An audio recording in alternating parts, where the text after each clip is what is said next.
역사의 메시, 음, 역사계의 메시가 나오는데, 그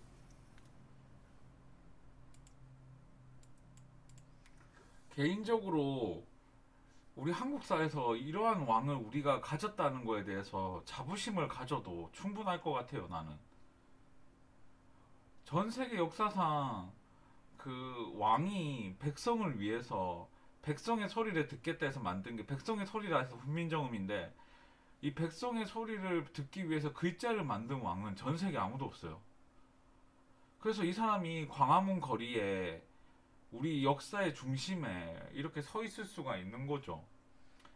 그 내가 개인적으로 좀 정치 얘기를 좀 하면, 그 돌아가신 고 박원순 시장께서 그 광화문에 있는 세종대왕하고 이순신 동상을 옮기고 거기를 무슨 촛불 거리로 만들겠다 해가지고 뭐 그런 식으로 얘기하시던데, 난 그거에 대해서 상당히 진짜 분노했어요. 그런 얘기를 하는 거는 정치를 자기를 지지하는 세력만 가지고 정치하겠다는 상당히 말도 안 되는 생각이에요. 그건.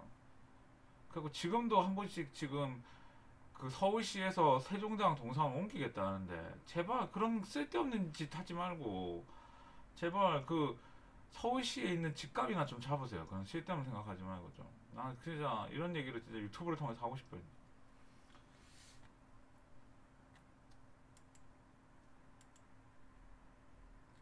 자, 그 이거와 관련된 영화는 드라마가 있는데, 이때 대왕세종인데요. 학생들이 대왕세종은 이제 김상중 씨가 이제 연기를 했는데, 어 여기에 보면 4달러 아저씨가 있죠. 4달러 아저씨. 4달러 아저씨께서 이 태종 이방원 역할을 하셨어요. 그 다음에 뿌리 깊은 나무. 근데 이 대왕세종 같은 경우는 그 좀 현대미가 많아요. 그 대신 이제 대사들이 좀 주옥 같은 대사들이 많아요. 그래서 좀 개인적으로 학생들 좀 볼 것을 추천을 드리고요. 이 뿌리 깊은 나무인데, 지금 이 송중기 씨가 이때 당시에 이 뿌리 깊은 나무에서 젊은 세종으로 나오면서 일약 수타가 됩니다. 여기에서 연기 잘하셔서. 그리고 이 뿌리 깊은 나무가 나오는데, 이 뿌리 깊은 나무는 뭐냐면 세종대왕이 훈민정음을 만드는데, 그 훈민정음을 만드는 것을 저지하기 위한 그 잘생겼다. 네, 알겠다. 세종대왕이 훈민정음을 만드는 것을 저지하기 위한 세력이 존재했다라는 것을 이제 가상의 시나리오를 통해서 이제 이거 만든 건데, 이제 이 그 육룡의 나르샤랑 같은 작가예요. 그래서 혹시나 이거를 드라마를 보고 싶으신 분은 뿌리 깊은 나무가 먼저 나왔고, 그다음에 육룡의 나르샤가 나중에 나온 건데, 그 뿌리 깊은 나무를 먼저 보지 마시고 육룡의 나르샤를 보고 이 뿌리 깊은 나무를 보면 이 전체적인 이 작가의 스토리가 이해가 돼요. 그래서 이거를 좀 보실 것을 추천을 드리고요. 자, 그러면 106쪽에 있는 4대 세종을 보겠습니다. 세종대왕의 이름은 이도입니다. 자, 보겠습니다. 책을 통해서 볼게요. 자, 집현전을 설치했다. 집현전은 궁중 내부에 설치한 연구기관이다. 그러니까 연구라는 건 여기 뭐냐면 학술 연구기관이에요. 그리고 학술과 그 다음에 이걸 하나 더 적어볼까? 정책을 연구하는 기구예요. 근데 이걸 사학과식으로 얘기하면 집현전은 태조 이성계 때부터 있었대요. 이 집현전이 어디 있었냐면 경회루, 경복궁에 있는 경회루 앞에 있었는데, 그때는 그냥 내 생각대로 얘기하면 그때는 그냥 도서관의 역할을 했던 것만 같아요. 뭐 여기서 연구하고 이런 건 아니었는데, 이거를 확대한 사람이 누구냐면 이제 세종대왕이에요. 근데 이제 여러분이 알아야 될 거는 집현전은 누가 만들었다? 세종대왕이 만들었다. 이렇게만 공부하시면 되고, 여기에서 경련과 서연이라는 걸 실시해요. 경련이라는 건 뭐냐 하면은 왕과 신하가 정치 토론을 하는 거예요. 세종대왕은 정치 토론을 좋아한다 했죠. 그래갖고 내가 얘기했잖아요. 막 이게 세종대왕이 그 막 경연을 하루에 4-5번씩 하고, 그것도 모질해가지고 집에 가서도 하고, 그 다음에 뭐 나중에 집현전 가서 그 야근하고 있는 학자들하고 하고 막 이렇게 해가지고 막 투머치하게 하면서 그 뭐야 신하들의 귀에 피 나오게 하고 막 이런 사람이라고 했죠. 그리고 서연은 뭐냐면 자기가 토론하는 것도 이제 부족해가지고 이때 당시에 자기 세자한테도 정치 토론을 시켜요. 그리고 이런 것들이 경련과 서연이다. 적어줄까요? 경련은 왕, 서연은 세자, 이렇게 보면 되겠고, 경련을 확대했다. 그 다음에 요거는 나중에 설명할게요. 나중에 집현전은 폐지됩니다. 다음에 의정부 서사제 실시. 세종대왕은 뭘 좋아한다고? 토론을 좋아한다고. 근데 내가 잠깐 여기에서 세종대왕을 좀 얘기를 하면 제 생각은 좀 이래요. 그 태종 이방원은 자기를 반대하는 사람을 설득하지 않고 그냥 죽였어요. 말 그대로 그냥 짝. 근데 세종은 세상 일이 그렇잖아요. 세상 일은 나보다 생각이 다른 사람이 있을 수도 있고, 나보다 뛰어난 사람이 있을 수 있고, 나보다 못한 사람이 있을 수 있는데, 세종대왕은 이러한 사람들을 다 품고 설득하고 이해시키고 막 이렇게 하면서 정치를 해 나갔는데, 이게 진짜 어려운 일이에요. 이 세상을 살다 보면 이러한 일은 진짜 아무나 할 수 있는 일이 아니에요. 그러니까 이 일은 자기 아버지와 다르게 세상을 살아가겠다는 이 세종의 의지였던 거죠. 그래서 나는 그 대사가 되게 와닿는데, 그 뿌리 깊은 나무에 보면은 태종 이방원이 죽을 때 세종한테 뭐라고 하냐면은, 그렇게 사람을 설득하고 이해시키고 하는 게 인간이 할 짓인 줄 아냐면서, 내가 사람을 죽인 것보다 더 힘든 일이라고. 그리고 너는 이 일을 실패해서 내 무덤에 와서 무릎 꿇고 빌 거다, 이런 식으로 얘기를 해요. 물론 드라마상의 얘기지만 저는 이 대사가 상당히 와닿아요. 왜 와닿냐? 이렇게 설득을 하면서 나가는 것 자체는 본인이 그만큼 공부를 많이 해야 되고, 그만큼 본인의 인생의 지혜와 지식을 많이 쌓아야 이게 설득이 되는 거거든. 그러니까 그만큼 세종은 그러한 일들을 다 해 나갔던 것이죠. 대단한 거죠. 자, 이러한 상황에서 왕의 권한의 일부를 의정부에 넘겨주게 됩니다. 그리고 이때 당시 너무나 유명한 사람인데, 황이라는 사람을 뽑아서 영의정에 임명하였습니다. 이 사람을 유명한 재상이라고 하죠, 조선시대. 그래서 황이라는 분을 잠깐 얘기를 하면, 이분은 조선을 건국하는데 반대했던 인물이어가지고 지방에 낙향돼 있다가 이제 다시 와서 이방원의 밑에서 있었어요. 그래서 이분이 태종 이방원 때 이분이 아마 도승지를 했을 거예요. 그래서 이분이 도승지까지 했다가 양녕대군, 그러니까 세종이, 학생들 지금 보면 내가 이 얘기를 좀 안 했는데, 가게도가 없나?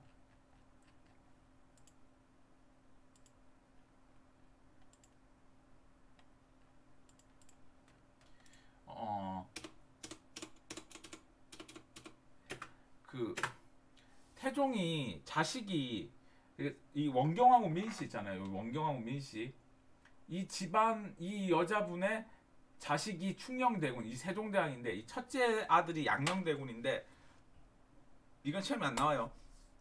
이 양녕대군이 이제 왕이 되기 싫다고 또라이 짓을 하거든. 그래서 이제 그거의 영향으로 인해 가지고 이제 셋째 아들이 간택이 된 거예요. 일종의 채택이 된 거예요. 그러니까 태종은 장자가 왕위를 계승해야 된다는 생각을 갖고 있었어요. 왜 그랬냐면, 자기가 그러한 왕자의 난을 겪으면서 그러한 혼란을 막기 위해서는 장자가 왕위를 계승해야 된다고 생각을 했는데, 이 양녕대군이 너무나 또라이 짓을 많이 하는 거예요. 뭐 예를 들어 그 종종의 그 애첩을 뭐 건드린다든가, 그게 자기로 얘기하면 큰아버지의 부인을 건든다거나, 그 다음에 뭐 궁에 기생을 데리고 온다든가, 이러한 미친 짓을 한 거예요. 그래갖고 이 양녕대군이 이렇게 한 이유에 대해서 본인이 얘기를 하는데, 뭐 미화된 것도 있겠지만 본인은 왕감이 아니고 세종이 왕감이라고 생각을 했기 때문에 이 세종을 왕으로 앉히기 위해서 본인이 미친 짓을 했다고 해요. 그리고 둘째 동생을 설득을 해서, 이 둘째 동생이 효령이죠, 효령. 얘를 설득을 해서 얘를 또 절에 들어가게 하고, 그래서 충녕이 왕위가 이제 올라가게 돼요. 근데 이제 여기서 이제 여러분이 좀 알아야 될 건 뭐냐면, 전체적인 상황을 좀 이해를 해야 되는데, 자, 이때 당시의 상황은 이랬어요. 자, 일단 전체적인 상황을 좀 이해를 하고 좀 봐야 될 것 같아요. 태종이, 이거는 그냥 상식으로 아세요. 태종이 왕이잖아요. 그러면 그 밑에 세자가 세종이잖아요, 세종. 근데 어떻게 하면 왕이 돼요? 이렇게 어떻게 하면 왕이 넘어가요, 왕위가. 이 왕이 죽어야 왕이 넘어가는 거 아니에요. 그렇잖아요. 근데 태종은 자기가 살아있을 때 아들한테 왕위를 물려줘요. 자기가 살아있을 때. 그래서 본인은 왕 중의 왕이라 해가지고 상왕이 돼요. 그럼 선생님 태종이 왕위에서 물러났으니까 세종이 모든 권력을 가지는 건가요? 그런데 그렇진 않았어요. 상왕은 이때 뭘 가지고 가냐면 군사권을 가지고 가요. 군사권. 그러면 군사권을 가지고 갔다는 얘기는 세종이 잘못을 하면 자기는 언젠가 세종을 갈아엎고 다시 자기가 하겠다라는 얘기인 거죠. 그래서 세종 때를 크게 나는 세 시기로 구별을 하는데, 나는 언제로 구별하냐면 첫 번째 시기가 이때 당시에 그 태종의 섭정기라고 난 이렇게 얘기를 하는데, 섭정기. 그러니까 태종이 세종을 간섭하던 시기. 두 번째, 세종의 친정기. 친정이라는 건 뭐냐면은 세종이 이제 직접 정치하기 시작하는 거예요. 그 다음에 세 번째를 뭐라고 하냐면 나는 문종의 수렴청정이라고 해요. 대리청정.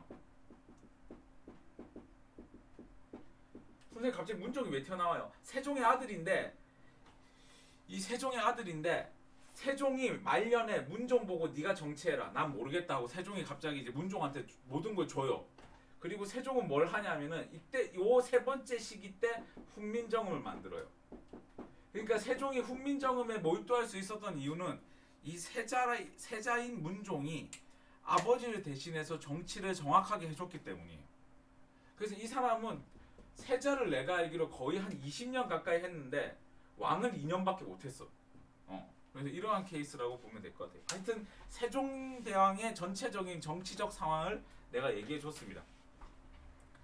자, 그러면 다시 앞으로 넘어와서 자, 다시 책으로 갈게요. 그래서 세종 때 신하들의 불만, 이제 황이라는 사람이 이때 당시에 그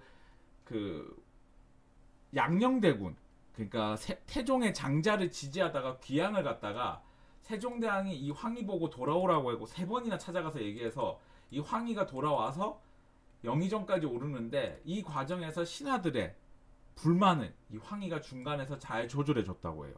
이게 중요하죠. 그리고 인사와 군사 일은 세종이 직접 담당을 하였다. 이거 세종이 아니에요. 인사, 이게 뭔 말이냐면 신하들한테 모든 걸 맡겨도 인사와 군사권, 이렇게 군사 일이라고 하면 안 되고 군사권은 세종이 직접 담당을 하였어요. 그다음 넘어가서 요거 은근히 시험에 많이 나오더라. 조선통보. 이 조선통보라는 게 뭐냐면은 조선 최초의 화폐예요. 화폐. 그 다음에 요거 시험에 나온다. 공법. 요거 6으로 고치세요. 공법이 뭐냐면, 자, 앞에 봅시다.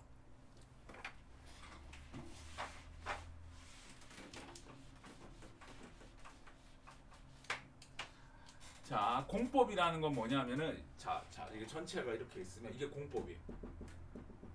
그럼 공법 안에 제도가 있는 거야. 그게 뭐냐면 전분육등법, 연분구등법, 이런 식으로 제도가 있는 거예요. 이걸 합쳐서 뭐라고 한다고? 공법이라 한다고. 그래서 연분구등법은 뭐냐면 이거 품중에 따라서. 그러니까 예를 들어 이런 거야. 농사를 짓는데 그해 흉년이야. 그럼 흉년인데 세금을 많이 내면 백성이 힘들겠지. 그거에 따라서 이제 세금 측정도를 정하는 거고, 요거는 뭐냐면은 전부는 뭐냐면 토지의 비옥도. 토지의 비옥도. 여기서 토지의 비옥도라는 건 뭐냐면은 그 토지에, 그러니까 예를 들어 이런 거지. 수빈이가 1학년 수빈이가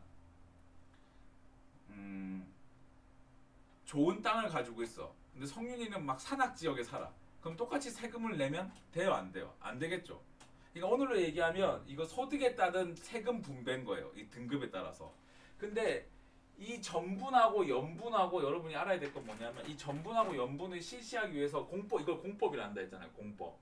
그래서 이 공법을 어떻게 했냐면은 이 10년 동안 설문조사를 해요. 이게 뭔 말인지 모르겠죠? 백성들한테 물어봐가지고, 야, 세금 이렇게 걷어도 되니? 이렇게 걷어도 되니? 이렇게 걷어도 되니? 이렇게 물어보고 세금을 거두는 거예요. 그러니까 한국 역사에서 처음으로 세금 걷는 거를 백성한테 물어본 왕이에요, 이 세종대왕이. 그래가지고 그 문재인 대통령님께서 그 문재인 후보자로 있을 때, 대통령 후보자로 있을 때 어떤 지도자가 되고 싶냐니까 이제 세종대왕처럼 되고 싶다. 그 세종대왕의 제도 중에 자기는 공법이 너무 와닿았다 이런 말씀을 하셨거든요. 그러니까 이건 뭐냐면 그 백성들의 세금을 조금이라도 줄여주면서 합리적인 세금을 걷기 위한 10년의 노력인 거예요. 그게 공법이에요. 자, 그 다음에 요거 3번 별표 농사직설. 우리 잠깐 쉬었다 가는 타임을 가질까요? 그 누구야? 2학년 수빈이는 그 뭐 좋아해요? 1학년 수빈이는 뭐 좋아하고? 우리 지금 댓글 잘 달고 있는데 오재민 학생은 뭐 좋아해요? 한번 좋아하는 거 적어보세요 한번. 먹는 거 중에 하늘 양은 뭐 하늘 유생님은 뭐 좋아해요? 먹는 거 좀.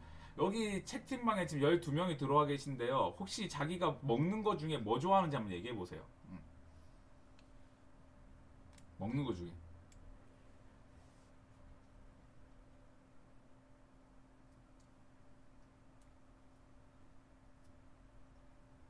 음.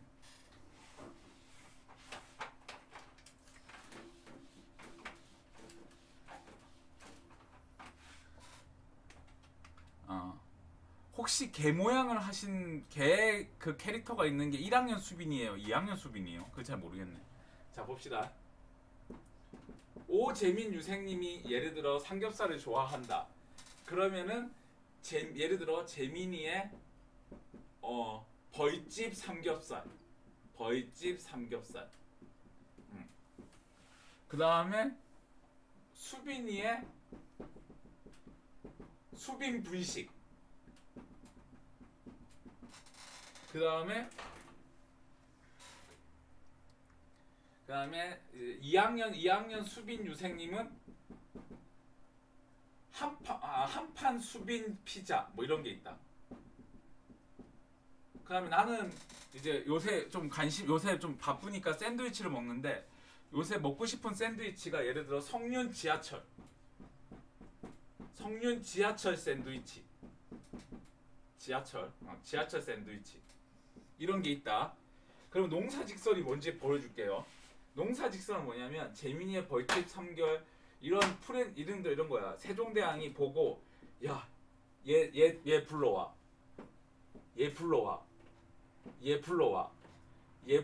이렇게 불러와가지고 서로 얘기하는 거예요. 이 음식점을 갖고 어떻게 성공했는지. 그래서 어떻게 성공했는지에 대해서 적은 게 바로 농사직설이에요. 간단히 얘기하면. 이 얘기는 뭐냐면 각 지역마다 농사 잘 짓는 사람들을 오라 해가지고 뭐가 안 보인다는 거지. 글자가 안 보여요. 다시 얘기할게요. 뭐 재민이의 벌집 3개월, 수빈이의 분식, 2학년 수빈이의 그 한판 수빈 피자, 성윤이 요새 샌드위치 먹고 싶어 하니까 성윤이 지하철 샌드위치 뭐 이런 게 있다. 그러면 이런 게 있다. 그러면은 이러한 음식을 잘하는 사람들이 모여가지고 세종대왕하고 어떻게 하면 이 음식점이 잘 되는지에 대해서 얘기한 게 바로 농사직설이에요. 그러니까 농사직설이라는 건 뭐냐면은 그러니까 각 지역에 농사 잘 짓는 농민들을 불러가지고 경복궁에 앉혀가지고 야, 너 어떻게 농사 잘 지었냐 하면서 이렇게 정리한 게 농사직설이에요. 참 이런 거 대단하죠. 나 이거 참 이게 혁신적인 것 같아요. 나는 왜 그러냐면 굳이 이걸 안 해도 되거든. 왕은. 나는 굳이 그런 생각을 해요. 난 왕이 이런 거 안 해도 되는데 이런 거 적으면 참 대단해요. 자, 그 다음에 넘어가서 삼강행시도 볼게요. 삼강행시도. 삼강행시도를 보면 삼강행시도는 뭐냐면 유교의 예법을 그림으로 그린 거예요.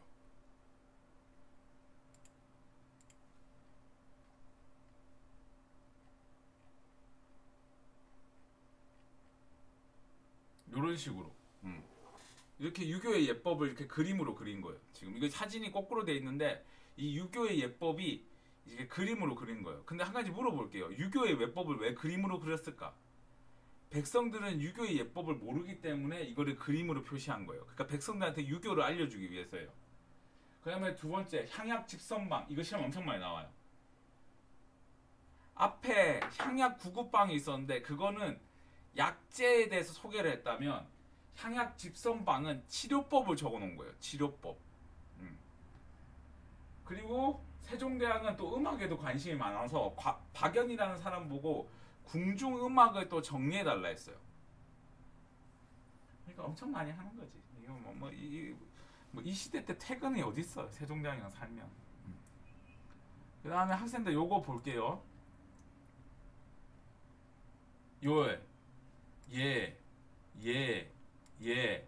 다 장영실이 만든 거예요. 다시 다 누가 만들었다고? 장영실이 만든 거야. 자경루는 뭐냐면은 이 자경루라는 거는 그 물을 원래 자경루는 이게 아니고 앞에 여기 인형이 있어서 인형이 이렇게 북을 팍 치는 거예요. 근데 이 자경루가 물을 조절해서 시간을 맞추는 거예요. 그래서 무슨 시간이 딱 되면은 북을 딱 치면서 뭐 자신이 뭐 이런 식으로 이렇게 시간이 측정이 되고, 추구기는 강수량을 측정하는 거예요. 해시계는 태양의 그림자에 따라서 시간을 아는 거고, 간이는 하늘의 변을 보는 거예요. 그럼 이 하나하나의 기능을 물어보는 게 시험에 나오냐? 절대로 안 나와요. 그러면 요거 하는 이유는 뭐예요? 이게 중요해요. 다시 자경루, 치구기, 앙부일구, 간이 이런 걸 하는 이유가 뭐예요?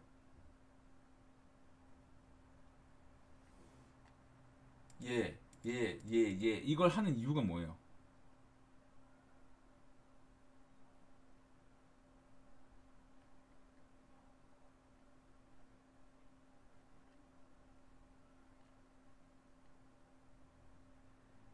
그렇죠. 농사인데 바로 국가 경제 발전이죠. 국가 경제 발전이에요. 그게 중요한 거예요. 이러한 걸 하는 이유는 뭐냐면 국가 경제를 발전시키기 위해서요. 그러면 잠깐 좀 장영실에 대해서 좀 얘기할 필요가 있을 것 같아요. 장영실은 누군가? 장영실은 그 아빠가 천민이고 엄마가 노비라서 이 사람은 이 장영실은 그 부산의 관노로 있었어요. 근데 장영실은 부산의 관노였는데 얘가 하도 손재주가 좋고 뭘 잘 고친다 해가지고 이 부산에 있는 동네, 그때 당시 동네였는데 동네 부사, 오늘로 얘기하면 부산시장이 이 장영실을 추천해줘요. 누구한테 추천해주냐면 이제 경복궁의 상의원이라는 곳에, 상의원이 뭐냐면은 그 왕실의 물건하고 이런 걸 고치고 뭐 이런 걸 담당하는 부서인데 이 상의원에 추천이 돼요. 그러니까 장영실이 태종 때 활동을 해요. 그러다가 태종 때 활동을 하다가 이제 세종대왕의 눈에 띄어가지고 이때 발탁이 돼요. 그 다음에 이제 넘어가서 이때 당시에 김시습의 금오신화라는 책도 있었대요. 그냥 넘어가고, 자 칠정산, 이거 시험에 나온다. 칠정산. 자 다시 칠정산 시험에 나옵니다. 이때 이 칠정산이라는 게 뭐냐면은 우리식 달력을 만든 거예요. 어디를 기준으로? 서울을 한양을 기준으로. 그럼 이것도 왜 했겠어요? 중국의 달력을 받아오니까 시간이 2, 3일이 안 맞는 거야. 그러니까 우리가 농사 짓는데 불편하다는 거야. 그래서 세종이 우리가 별을 보고 우리가 달력을 만들겠다라는 게 세종의 의지였어요. 그래서 이때 당시에 세종이 명나라한테 엄청 막 욕을 많이 먹었어요. 왜냐하면 왕인 국가가 하늘을 보면 안 되는데 그 하늘을 봤기 때문에 욕을 엄청 많이 먹었고, 그 다음에 이제 세종대왕의 하이라이트 훈민정음이 창제가 돼요. 이때가. 그리고 이 훈민정음을 만들 때 이제 학생들이 기억해야 되는 게 뭐냐면 세종대왕께서 그 비만이셨어요. 그래서 먹는 걸 상당히 좋아하셨어요. 그래서 이제 비만인 사람이 똑똑하다, 고로 성윤이는 똑똑하다. 그래서 이 세종대왕께서 비만을 앓고 계셨는데 이 세종대왕께서 이 비만에 의한 합병증으로 당뇨를 앓고 계셨어요. 근데 이 당뇨가 이제 저도 외할머니께서 당뇨로 돌아가셨는데 이 당뇨의 무서운 점은 뭐냐면은 바로 합병증이에요. 그래서 세종대왕이 이때 당시에 실명을 하세요. 그래서 실명을 한 상태에서 한글을 만들었는데 그게 바로 이제 글을 만들었는데 그게 바로 훈민정음이죠. 그러니까 진짜 대단한 거예요. 진짜. 이 정도로 우리나라 지도자 중에 이렇게 백성을 사랑하는 사람이 과연 얼마나 있었을까라는 생각을 진짜 많이 해봐요. 그러니까 자기 몸이 부서질 때까지 일한 거잖아요. 자기 몸이 부서지고 힘들고 아프지만 어떻게든 백성을 위하겠다. 그래서 오늘 비대면 수업으로 세종대왕을 하지만 제가 진짜 고민을 많이 했어요. 이거를 여러분한테 얘기를 하면서 하는 게 맞는데 어쩔 수 없이 비대면으로 하는 점에 대해서는 진짜 세종대왕한테 미안하게 생각해요. 그 다음에 용비어 청각. 내가 오늘 수업 시간에 얘기했어요. 자기의 조상들을 찬양하는 글을 한글로 썼다는 거. 그리고 여기 보면 여러분이 아는 사람이 나와요. 수양대군. 내가 왕이 될 상이던가 뭐 이렇게 얘기하시는 분 있죠. 관상가 양반 뭐 이렇게 얘기하시는 분 있죠. 그게 바로 수양대군이죠. 그 영화 관상에서 나오는 수양대군은 우리 한국사에서 이렇게 평가를 하고 있습니다. 역대 가장 섹시한 수양대군으로 평가하고 있는데요. 이정재 씨죠. 이 수양대군하고 좀 이렇게 좀 얘기를 잠깐 여기서 해야 될 것 같아요. 세종은 왕자들에게 관직을 하나씩 주거나 혹은 왕자들에게 그 자신의 장점을 활동할 수 있는 자리를 마련해 줘요. 세종은. 근데 내가 느낀 대로 얘기해 보면 아마 세종은 그런 생각을 했던 것 같아요. 내 생각대로 얘기해 볼게요. 세종은 본인이 왕자였기 때문에 이 왕자에 대한 서러움을 본인도 가지고 있었을 거예요. 그러니까 내가 아무리 노력을 해도 관직에 나갈 수 없고 나의 능력을 발휘할 수 없는 이 상황이 세종은 싫었겠죠. 그래서 이게 세종이 셋째 아들에 대한 그런 왕자에 대한 서러움이 있었을 것이고 그거에 대해서 자신의 아들들은 그렇게 살지 말라 해가지고 이런 식으로 각 직책에 맞게 이렇게 준 건데 수양대군이 그 오늘로 표현하면 언어 능력이 상당히 좋았대요. 그래서 이 그 수양대군이 세종대왕이 훈민정음 창제할 때 옆에서 엄청 도왔다고 해요. 그래서 이때 당시에 그 수양대군이 그 어머니 그 소현왕후가 이제 아플 때 이 부처님한테 우리 엄마 회복하게 해주세요라는 식으로 이제 불교를 지었는데 그걸 한글로 번역했는데 그게 속보상절이에요.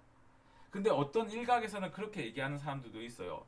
이때 당시에 백성들 중에는 아직도 고려시대에서 끝난 게 얼마 안 됐기 때문에 이 백성들에게 훈민정음을 빠르게 전파하려면은 불경을 한글로 번역하는 게 더 빠르다는 거예요. 그게 한글 전파가 더 빠르다는 거예요. 그렇게 얘기하시는 분들도 있는데 뭐 그건 믿거나 말거나입니다. 그 다음에 안견의 목류도원도가 있고요. 안견이라는 사람이 목류도원도인데 이 안견의 목류도원도는 뭐냐면은 그 세종의 셋째 아들 안평대군이 자신의 꿈을 안견한테 얘기를 했는데 이 안견이 꿈을 그림으로 그린 거예요. 그게 목류도원도예요. 근데 이 목류도원도가 어디에 있냐면은 지금 일본에 가 있어요. 일본 사람들이 들고 간 거예요. 근데 이 목류도원도가 우리나라에 왔었어요. 2006년에 서울중앙박물관에. 나는 그때 보러 갔었는데 이 안견의 목류도원도를 보기까지가 약 1시간 반이 걸렸어요. 그래서 진짜 사람들이 많이 보러 왔구나 그런 생각을 했고 그 다음에 또 하나가 뭐가 있었냐면은 이 안견의 목류도원도는 그 2006년 이후로 이제 아직도 못 들어오고 있어요. 그래갖고 이 안견의 목류도원도도 시험에 많이 나옵니다. 뭐라고 나오냐면 안평대군의 꿈을 그렸다. 이게 시험에 많이 나오고요. 그 다음에 신기전 봅시다. 신기전. 신기전이란 건 뭐냐면 요거예요. 요거. 신기전. 요게 신기전인데요. 이 신기전은 뭐냐면은 여기다가 불을 붙이면은 이제 화살이 100발이 나가는 거예요. 이 신기전인데 이 무기를 이 신기전이라는 영화도 있었고요. 이 신기전이라는 영화를 만든 사람 이 신기전이라는 걸 만든 사람이 누구냐면 문종이에요. 문종. 문종이 만들었는데 이게 세종대왕식이기 때문에 세종이라고 하는 거예요. 그 다음에 넘어가서 이때 당시 또 글자체도 만드는데요. 이 글자체 이름이 갑인자예요. 갑인자만 공부하시면 돼요. 학생들 조선 전기의 문화는 그냥 다 세종이에요. 그래서 이게 갑인자라고 보시면 될 것 같아요. 야, 세종대왕 아직도 있네. 자, 넘어가서 군사 외교 봅시다. 자, 대마도 정벌. 자, 잠깐 앞에 볼게요. 지금 지도로 보면은 이 스지마 섬이라고 하는데 대나무가 아니고 대마도 정벌이죠. 그럼 자 보면 자 볼게요. 우리 한국사에서 대마도를 정벌한 사람이 2명이 있는데요.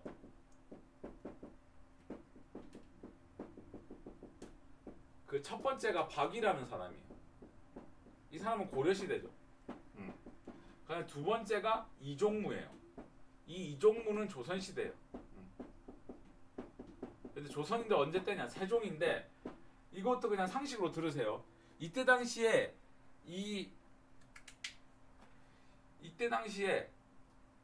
이걸 쳐들어갈 때 다시 여기를 쳐들어갈 때 이때 당시에 군사권이 누가 가지고 있었냐면 태종이 갖고 있었기 때문에 세종이 태종한테 찾아가서 아빠 군사 좀 빌려주세요 이렇게 얘기해가지고 쳐들어간 게 이종무의 대마도 정벌이에요. 그럼 이때는 태종이 살아있었다는 얘기겠죠. 그 다음에 넘어가서 그 다음에 이거는 잠깐만 요거를 좀 적어줘야겠다.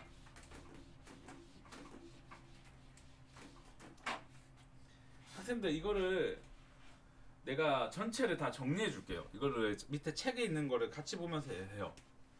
자 이렇게 읽어야 돼요. 4대 교린. 그죠? 4대는 강한 나라한테 하는 거예요. 그게 명나라예요. 교린은 뭐냐면은 두 가지 성격이 띠는데 하나가 강경책이에요. 하나가 뭐예요? 온건책이에요. 그래서 강경책은 두 가지 성격을 띠는데 한 개가 뭐냐면은 이 강경책의 두 가지 성격은 뭐냐면 첫 번째 하나는 여진한테 하나는 뭐 일본한테 이렇게 띠는데 여진은 강경책이 뭐냐면은 바로 사군 육진이에요.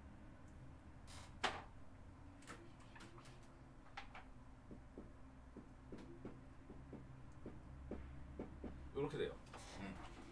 그래서 사군은 어디냐면은 압록강 주변하고 백두산 주변인데 이게 압록강인데 이 사군을 개척한 사람이 누구냐면은 이제 그 최윤덕이에요. 최윤덕. 이 최윤덕 장군이 창원 출신이죠. 그래서 창원에 가면은 그 최윤덕 장군 동상이 있어요. 그 창원시청에 보면. 그럼 우리는 잘 모르죠. 그 동상만 보면 아 이순신이구나 뭐 이렇게 생각을 하는데 육지는 어디냐면 지금의 두만강 유역이에요. 이 두만강 유역은 호랑이 상을 가진 김종서예요. 근데 학생들이 착각하고 있는 게 뭐냐면 김종서라는 사람이 수양대군하고 막 싸우고 육진을 개척했다고 해가지고 이 사람을 군인으로 아는데 이 사람은 과거 시험 합격자예요. 문과 합격생이에요. 문과. 그 다음에 일본 같은 경우는 강경책으로 뭘 하냐면 대마도를 정벌해요.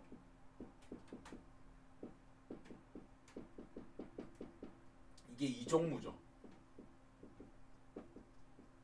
그죠? 그 다음에 온건책을 보면 여진 같은 경우는 뭘 설치하냐면 무역소를 설치해요. 근데 이건 세종이 아니라 이건 태종이죠. 태종. 이건 태종이고 그 다음에 여진족을 이제 그 귀화 정책을 실시해요. 귀화 정책을 아니면 또 귀화 또는 귀순 정책이라고 하는데 귀순 정책이라는 건 뭐냐면은 날바 귀순이 아니고 이 뭔 개소리야! 그 귀순 정책이라는 건 뭐냐면은 여진족을 우리 민족에 포함시켜 주는 거예요. 뭐 관직을 준다든가 땅을 준다든가 그게 귀순 정책이고 그 다음에 일본에 대한 건 뭐냐면은 자 이거 시험 은근히 많이 나온다. 요거 은근히 시험에 많이 나온다. 삼포를 개항해요. 삼포를 개항하는데 항구를 세 개를 개항하는 거예요. 한 개가 부산포. 부산포는 어딘지 알겠죠? 어딘데 부산. 그 다음에 제포. 제포는 어디냐면 진해. 지금 창원 지역인데. 그 다음에 연포. 연포는 부산 그 어디지? 울산이에요. 울산. 그래서 이 세 개의 항구를 개항하게 해가지고 무역을 하는 거예요. 이거는 무역. 제한된 장소에서. 요거 꼭 적으셔요. 좀 기다릴까요?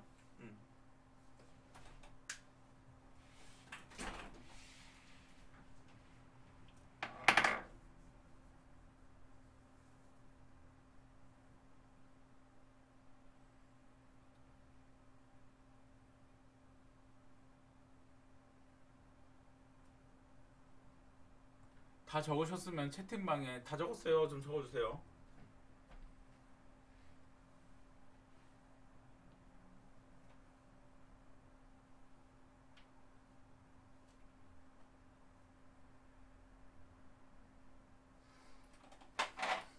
요게 진짜 보기에 많이 나오죠.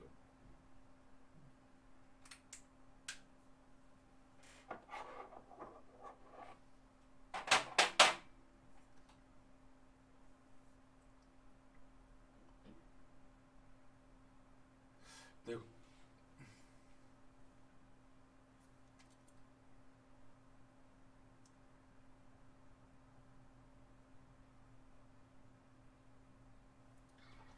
자, 그러면 자, 어디까지 설명했냐면 학생들 여기 다 적었어요. 여기 있는 걸 다 정리했어요. 여기 있는 거 다 정리했어요. 자, 요거 보면 개의 약조라고 있죠. 이게 시험에 엄청 많이 나와요. 그러면 잠시만, 지금 수빈 학생 질문했는데 일본과 여지는 강경책과 회역책 맞아요. 수빈 학생이 얘기한 게 맞아요. 자, 그 다음에 요거 좀 볼게요.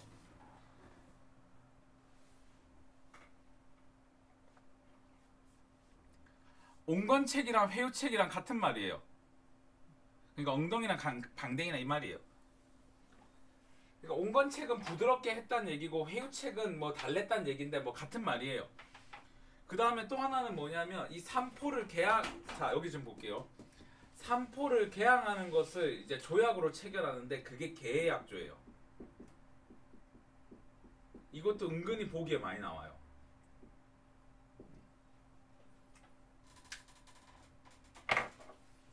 아시겠죠?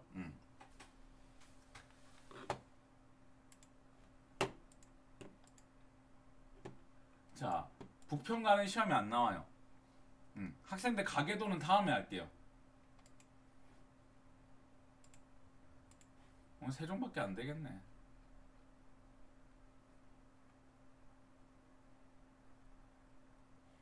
학생들 그 갑인자하고 개미자 뭐 이런 거 들었잖아요. 아까 글씨체. 이게 갑인자고 이게 개미자예요. 이거 뭐 글씨체예요. 이거 구별 가겠어요? 요거. 갑인자고 개미자. 아니 갑인자 개미자. 이거 글씨체예요. 뭔지 모르겠죠? 그냥 이런 거 있으면 세종대왕하고 태종이 했다 이렇게 말하면 돼요. 그 다음에 학생들 요 문제 좀 풀어보세요.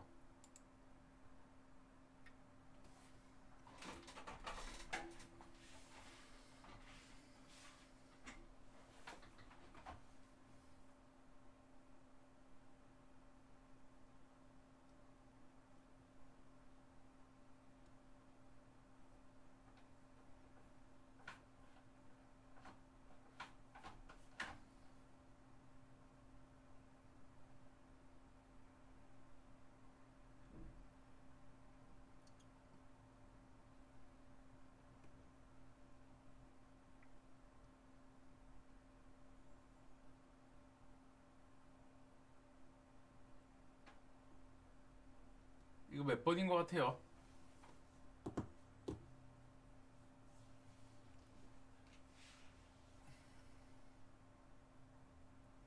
하늘이 1번. 또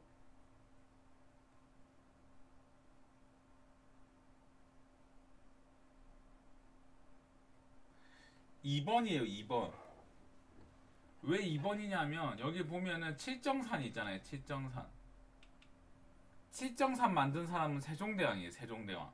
그럼 세종대왕 관련 거 상강행실도. 홍일강리 역대 국지도는 그 누구지? 태종 이방원. 동국문헌비고는 영조. 이것도 조선 후기. 다 조선 후기. 요것만 성종. 이렇게 보면 되겠죠. 그 다음에 요거 한번 풀어보세요.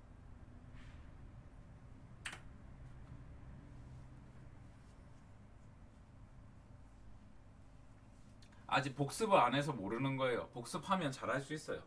이런 거 틀리면 안 돼요. 솔직히 얘기하면.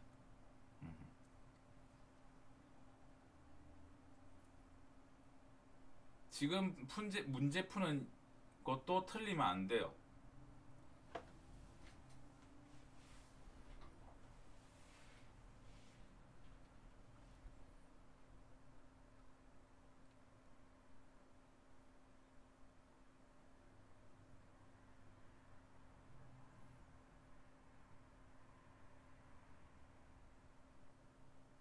이건 좀 어렵겠네. 안 가르쳐 준 게 하나 있긴 있네. 정답은 혹시 이거 맞춘 사람 아무도 없을 것 같은데 이거 3번이에요. 3번.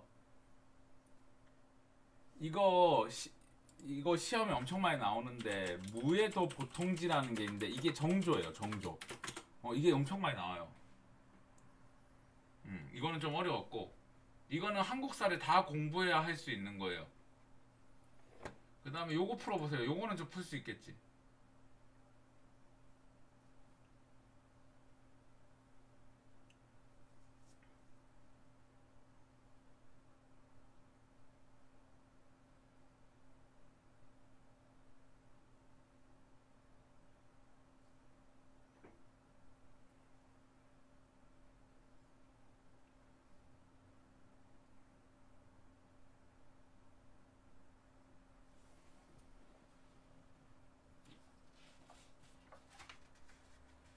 그래서 이런 거 틀리면 안 돼요, 학생들. 솔직히 얘기하면 이런 거 틀리면 진짜 심각하죠. 정답은 2번. 자, 그러면 여기까지 하고 수업을 마치도록 하겠습니다. 학생들 수업은 제가 정리를 해서 뭐 자막 같은 것도 좀 달고 뭐 사진 같은 거 넣을 거 있으면 좀 넣고 이렇게 해가지고 제가 편집을 해서 오늘 밤 한 새벽 2시쯤에 올라가겠네요. 그때 한번 보시면 될 것 같아요. 자, 오늘 수업 들어오신 11분 상당히 수고가 많으셨습니다. 그러면은 공부 하시고 내일은 좀 늦잠 주무세요. 알겠죠? 다들 수고했습니다.